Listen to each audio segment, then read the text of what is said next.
Kerala veterinary സർവകലാശാലയിലെ ബ്രുസല്ലോസിസ് രോഗം ബാധിച്ച 90ഓളം വരുന്ന കന്നുകാലികളെ അടുത്ത ദിവസങ്ങളിൽ തന്നെ ദയാവധം നടത്തുമെന്നും ഇത്തരത്തിലുള്ളവയുടെ തിളപ്പിച്ചാറിയ പാലും വേവിച്ച മാംസം കഴിക്കുന്നതുകൊണ്ട് കുഴപ്പമില്ല എന്നും വിദഗ്ധർ പത്രസമ്മേളനത്തിൽ പറഞ്ഞു. കേരള വെറ്ററിനറി സർവകലാശാലയിലെ ബ്രുസല്ലോസിസ് രോഗം ബാധിച്ച 90ഓളം വരുന്ന കന്നുകാലികളെ അടുത്ത ദിവസങ്ങളിൽ തന്നെ ദയാവധം നടത്തുമെന്നും ഇത്തരത്തിലുള്ളവയുടെ തിളപ്പിച്ച പാലിൽ നിന്നോ വേവിച്ച മാംസങ്ങളിൽ നിന്നോ രോഗം പടരുകയില്ല എന്നും വിദഗ്ധർ പത്രസമ്മേളനത്തിൽ പറഞ്ഞു.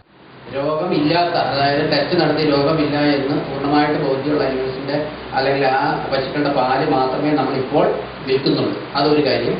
രണ്ടാമത്തെ കാര്യം, ഈ പാല് നമ്മൾ പാസ്ചറൈസ് ചെയ്ത് കഴിഞ്ഞാൽ, പാസ്ചറൈസ് ചെയ്തു അതുപോലെ തന്നെ നമ്മൾ സാധാരണ വീടുകൾ ചെയ്യുന്നത് തിളപ്പിച്ച് ഉപയോഗിച്ചാൽ ഒരു കുഴപ്പവുമില്ല. ഈ അണുക്കൾ ആ ഒരു ടെമ്പറേച്ചറിൽ നശിക്കും. അതുപോലെ തന്നെ ഇതിന്റെ മാംസവും വേവിച്ച് കഴിക്കുന്നതിൽ യാതൊരു തടസ്സവുമില്ല, ആശങ്കപ്പെടേണ്ട കാര്യമില്ല. അതുകൊണ്ട് ഈ പാലും അതിൻ്റെ തിളപ്പിച്ചാർച്ച പാലും അതുപോലെ തന്നെ പാസ്ചറൈസ് ചെയ്ത പാലും ഉപയോഗിക്കുന്നതിലോ അതിൽ നിന്നുള്ള ഉൽപ്പന്നങ്ങൾ ഉണ്ടാക്കുന്നതിലോ യാതൊരു തടസ്സവും ഇല്ല. അത് സമ്പൂർണ്ണമായിട്ട് സുരക്ഷിതമാണ്. വെറ്ററിനറി സർവകലാശാലയും ഇവിടെ ജോലി ചെയ്യുന്ന ശാസ്ത്രജ്ഞന്മാരും ഡോക്ടർമാരും ജീവനക്കാരും തൊഴിലാളികളും വിദ്യാർത്ഥികളും എക്കാലത്തും നമ്മുടെ നാട്ടിലെ സാധാരണ ജനങ്ങളുടെയും കർഷകരുടെയും ഉന്നമനത്തിനായി നിലനിൽക്കുന്നുവെന്നും സർവകലാശാലയുടെ വിവിധ സ്റ്റേഷനുകളിൽ ഉൽപ്പാദിപ്പിക്കപ്പെടുന്ന ഓരോ ഉൽപ്പന്നവും ഉത്തമ ഗുണമേന്മയോടെ പൊതുജനങ്ങൾക്കായി എത്തിക്കുന്നതിൽ സർവകലാശാല പ്രതിജ്ഞാബദ്ധമാണെന്നും ഡോക്ടർ പറഞ്ഞു. സർവകലാശാലയെ സംബന്ധിച്ചിടത്തോളം ഏറെ പ്രാധാന്യമുള്ള ഒരു സ്റ്റേഷനാണ് തിരുവഴങ്കുന്നിലെ കന്നുകാലി ഗവേഷണ കേന്ദ്രം. 1950 തുടങ്ങിയ ഈ സ്റ്റേഷനിൽ തൊഴിലാളികളും ജീവനക്കാരുമായി 200-ൽ പരം പേർ ജോലി ചെയ്തു വരുന്നുണ്ട്. കറവ പശുക്കൾ, എരുമകൾ, ആടുകൾ എന്നിവയെ കൂടാതെ കോഴികളും താറാവുകളും അലങ്കാര പക്ഷികളും ഇവിടുത്തെ വിവിധ ഫാമുകളിൽ വളർത്തപ്പെടുന്നു. സംസ്ഥാനത്തിന്റെ തനത് ജനുസുകളായ വെറ്റൂർ പശുക്കൾ, അട്ടപ്പാടി ആടുകൾ എന്നിവയുടെ ശേഖരവും ഈ സ്ഥാപനത്തിന്റെ പ്രത്യേകതയാണ്. സൈലന്റ് വാലിയോട് ചേർന്ന് ഏതാണ്ട് 400 ഏക്കറിലായി സ്ഥിതി ചെയ്യുന്ന ഈ ഫാം സർവകലാശാലയുടെ ഗ്ലോബൽ പ്ലാറ്റ്ഫോമിൽ വരുന്ന ഏക ഫാം കൂടിയാണ്. ഗവേഷണ കേന്ദ്രം ക്യാമ്പസിൽ കർഷകർക്കും ഡോക്ടർമാർക്കും ഇന്റേൺഷിപ്പ് വിദ്യാർത്ഥികൾക്കും വെക്കേഷണൽ ഹയർ സെക്കൻഡറി വിദ്യാർത്ഥികൾക്കും പരിശീലന പരിപാടികളും ക്ലാസുകളും ഇവിടെ നടത്തപ്പെടുന്നു. കൂടാതെ കർഷകരുടെ വളർത്തുമൃഗങ്ങൾക്ക് ചികിത്സാ സൗകര്യം ലഭിക്കുന്നതിനായി ഒരു വെറ്ററിനറി ഹോസ്പിറ്റലും ഇവിടെ പ്രവർത്തിക്കുന്നുണ്ട്. പ്രദേശത്തെ ക്ഷീര കർഷകർക്ക് രാത്രികാലങ്ങളിൽ വേണ്ട അത്യാവശ്യ സേവനങ്ങളും ഇവിടെ നിന്ന് ലഭ്യമാക്കുന്നുണ്ട്.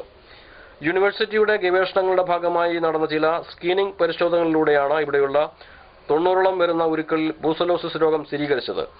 രോഗബാധയുള്ളവയെ പ്രത്യേകം ഷെഡുകളിലേക്ക് മാറ്റിപ്പാർപ്പിക്കുകയും ഇതുമായി ബന്ധപ്പെട്ട് സ്വീകരിക്കേണ്ട എല്ലാ നടപടിക്രമങ്ങളും മുൻകരുതലുകളും ലഭ്യമായ ശാസ്ത്രീയ പ്രതിരോധ നടപടികളും ഇവിടെ അനുവർത്തിച്ചു വരുന്നുണ്ട്.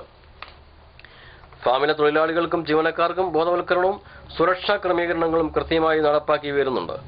രോഗബാധ സ്ഥിരീകരിച്ച എല്ലാ ഉരുക്കളെയും കേരള മൃഗക്ഷേമ ബോർഡിന്റെയും ലോക മൃഗാരോഗ്യ സംഘടനയുടെയും നിലവിലുള്ള ചട്ടങ്ങളും മാനദണ്ഡങ്ങളും അവലംബിച്ച് ദയാവധം ചെയ്ത് ജഡം ശാസ്ത്രീയമായി സംസ്കരിക്കുന്നതിനുള്ള തീരുമാനങ്ങൾ ഇതിനായി നിയോഗിച്ച വിദഗ്ധർ കാലാകാലങ്ങളായി നടപ്പിലാക്കി വരുന്നുമുണ്ട്.